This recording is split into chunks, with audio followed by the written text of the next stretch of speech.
Bismillahirrahmanirrahim. Assalamualaikum warahmatullahi wabarakatuh.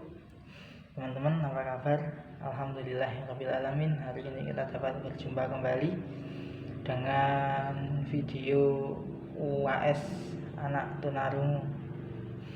Jadi video ini adalah video tugas dari Bunda Tati Sugihartati SPD MPD. Jadi tugasnya sebenarnya sudah dikumpulkan tanggal 21 kemarin, namun sebenarnya saya tidak mengetahui. Jadi jadwal saya yang dikasihkan oleh Prodi itu mengumpulkan tugas itu tanggal 21 Juli dan 22 Juli. Jadi saya masih sibuk mengerjakan soal dan mengerjakan yang lain. Jadi mohon maaf video ini terlambat, mudah-mudahan saja masih diterima dan masih mendapatkan nilai. Jadi yang saya bahas sekarang adalah Yang saya bahas sekarang adalah hambatan belajar bagi anak yang berdisabilitas rungu. Jadi anak tunarungu dalam mengaktualisasi potensi yang dimiliki, keterbatasan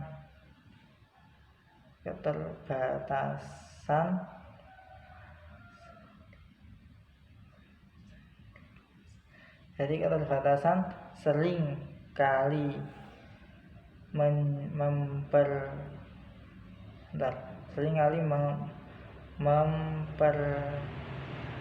mempengaruhi kehidupan secara kompleks.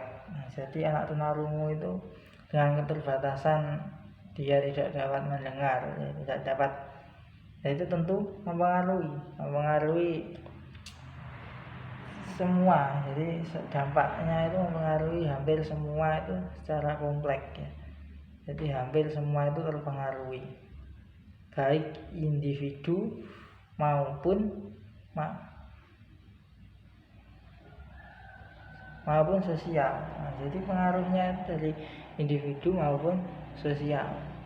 Selanjutnya dikatakan kompleks karena dampak ketunarunguan mempengaruhi perkembangan bicara bahasa. Ini tentu bicara bahasa, kecerdasan emosi, perkembangan pribadi dan sosialnya.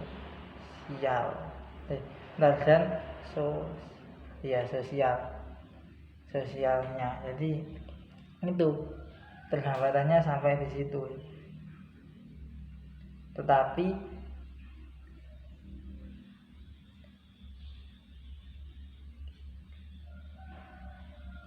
yang ditimbulkan karena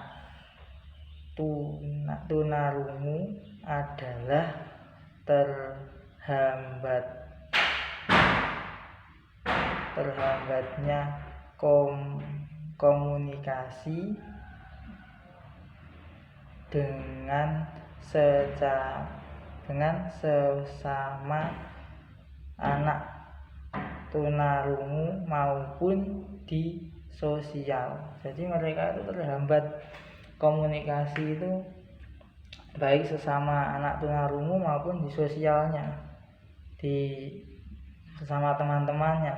Nah itu terlebih kalau tunarungu terlebih kalau tunarungu yang sejak lahir. Nah itu mereka sangat terhambat, atau dari kecil mereka belum mengerti bahasa, itu sangat menghambat sekali ya. Jadi sampai seperti itu.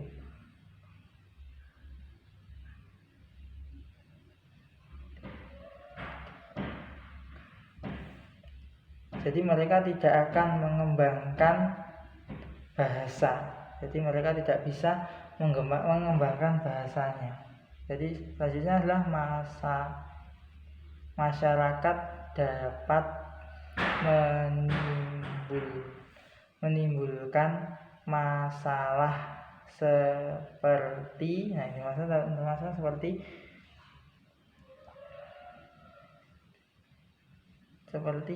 aspek sosial, emosi,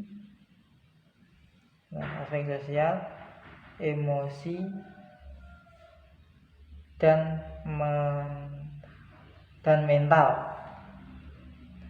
Selanjutnya menurut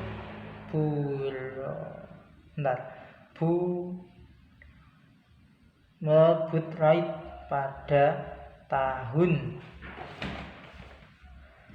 1990 menyatakan bahwa ketunarunguan sebagai kelainan primer motorik atau fisik dapat menyebabkan kelainan sekunder. Nah, ini dapat menyebabkan kelainan sekunder atau dampak pada berbagai aspek kehidupan. Nah, seperti itu. Dan perkembangan anak tunarungu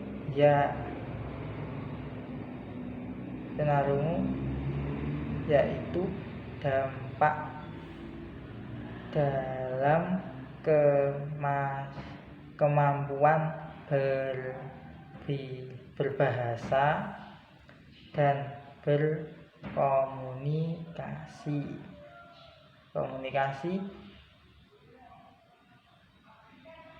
komunikasi, fungsi sosial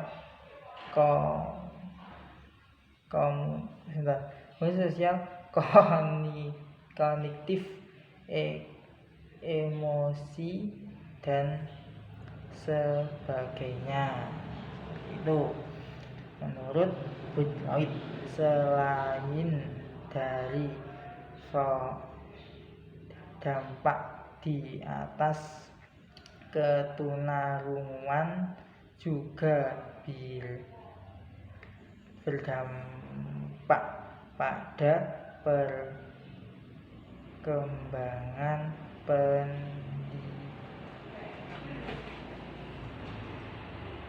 pendidikan atau proses belajar. Pendidikan atau proses belajar. Dan lebih parahnya lagi, sempitnya lapangan pekerjaan bagi mereka. Nah, itu. Jadi sebenarnya sampai lebih parahnya sampai sempit pekerjaan bagi mereka.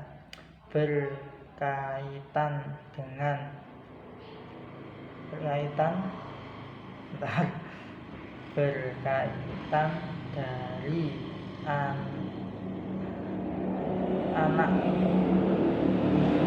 tunarungu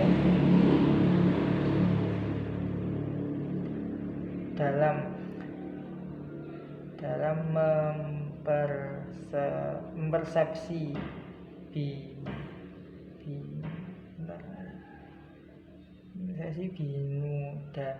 dalam mempersepsi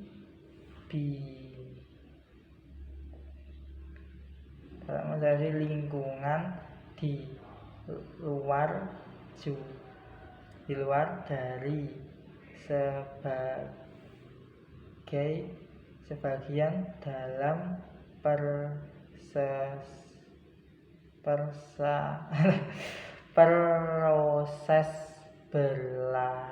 belajar. Menurut Michael pada tahun 1963 mengemukakan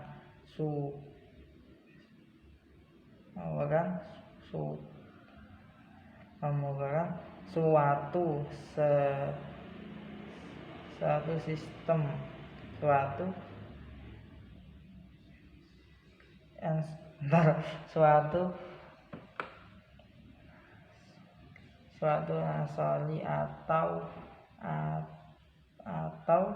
kehilangan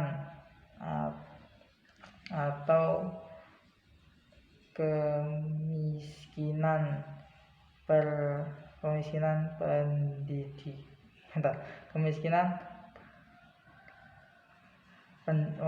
pendengaran melalui kelima indera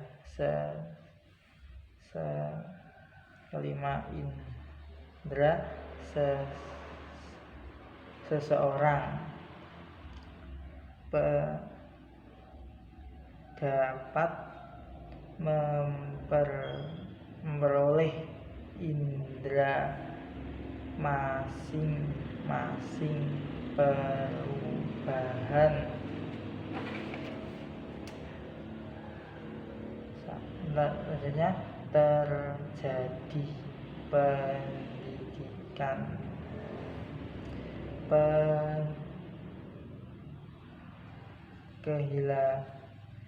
sehingga anak dapat mengatur keseimbangan atau dari diri sendiri dan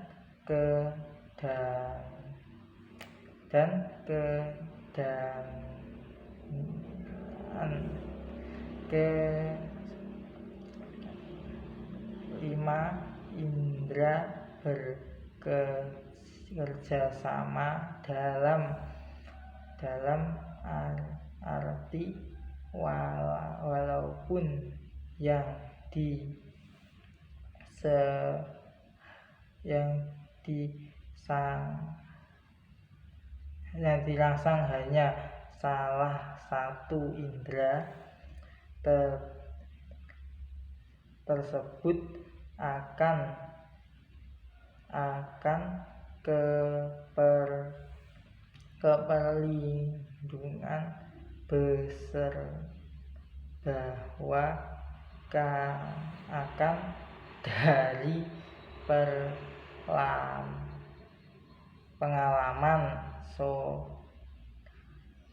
pengalaman indera yang lain. Jadi kehilangan suatu indera itu pasti berdampak dari pengalaman satu indera yang lain. Seperti kalau kita melihat, kita mendengar, jadi kita tahu, kita melihat ada mobil, ada suaranya, seperti itu. Jadi kalau kita tidak dapat mendengar, yaitu hilang. Selanjutnya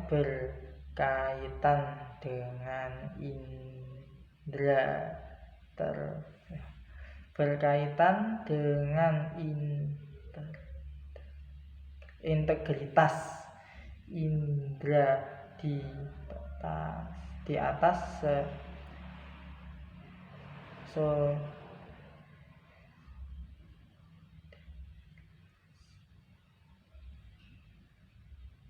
Soderes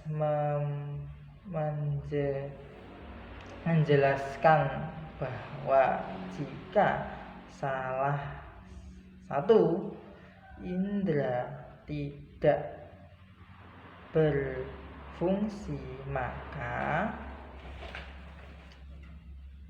akan terjadi dampak dalam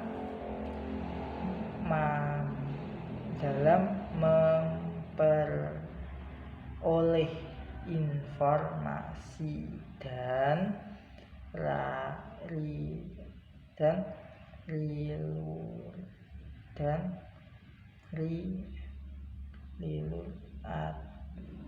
ada sesuatu yang hilang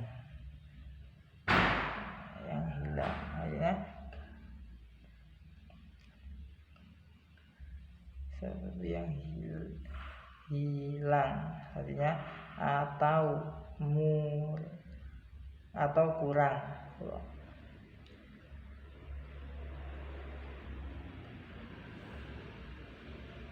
Nah itu. Jadi selanjutnya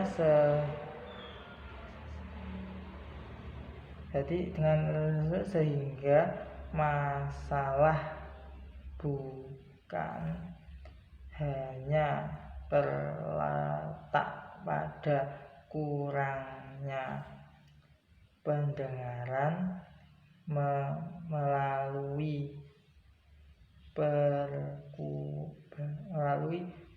perbuahan pada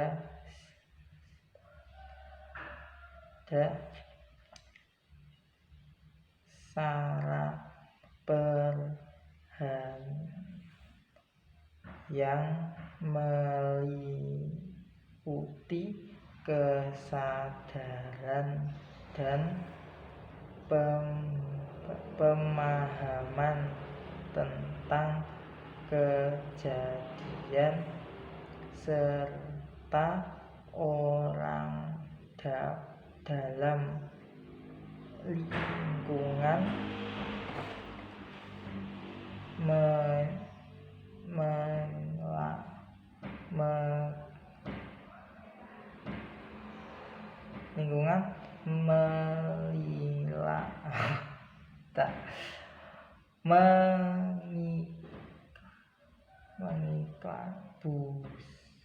Menurut Michael Bush mengemukakan bahwa indera pendengaran adalah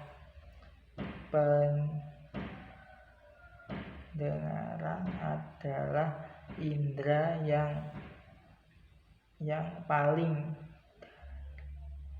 paling utama dari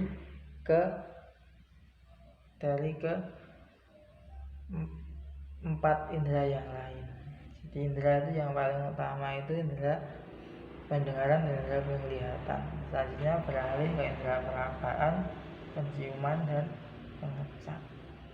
Jadi kalau yang hilang itu indera pendengaran dan indera penglihatan itu sangat parah. Jadi kalau yang hilang indera pendengaran itu juga parah, penglihatan juga ya. Jadi pada orang yang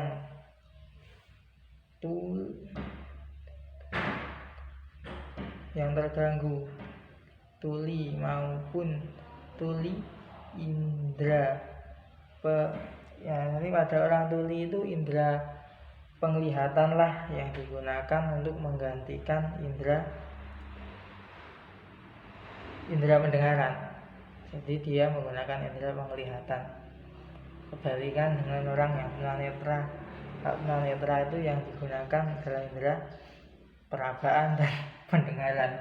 Jadi kalau orang tuli itu menggunakan indera penglihatan dan yang paling setelah itu dia menggunakan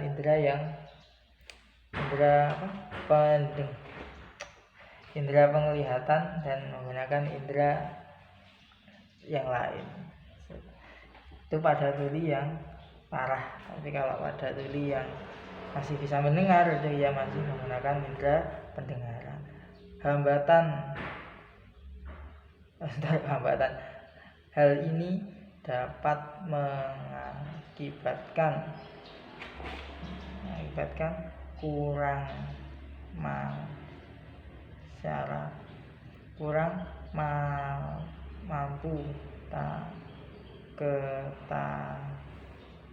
mampu pada fungsi pendengaran. Jadi dia menggunakan indera itu tadi. Selanjutnya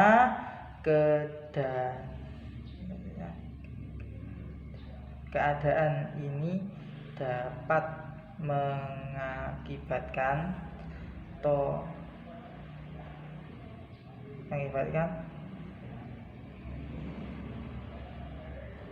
anak tunarungu mengalami hambatan dalam belajar. Jadi hambatan belajar sebenarnya itu ya dari hambatan itu tadi. Jadi dia dalam belajar itu mereka dalam dunianya itu sunyi, dia tidak dapat mendengar, dan itu juga mendapat dari emosi ya, dari itu tadi dia kan tidak dapat mendengar. Jadi kalau emosi dia itu kurang terkontrol, terus dalam berkomunikasi dia kurang, jadi ia terkadang terlihat egois, terus ia terkadang terlihat bahwa keterbelakangan dalam kemampuan. Padahal sebenarnya kalau kita lihat otak atau bisa dibilang kemampuan orang tunarungu itu sama dengan kemampuan anak yang tidak tunarungu. Jadi karena itu tadi, karena keterhambatan mereka dalam mendengar, dalam berkomunikasi, jadi itu dia kurang dalam hal tersebut.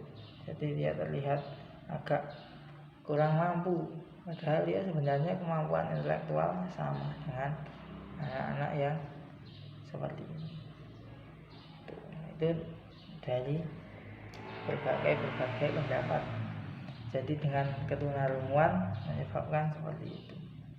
Itu yang dapat saya sampaikan. Jadi dalam belajar itu ya terhambatannya dia hanya itu, dia kurang berkomunikasi, dia miskin dalam bahasa.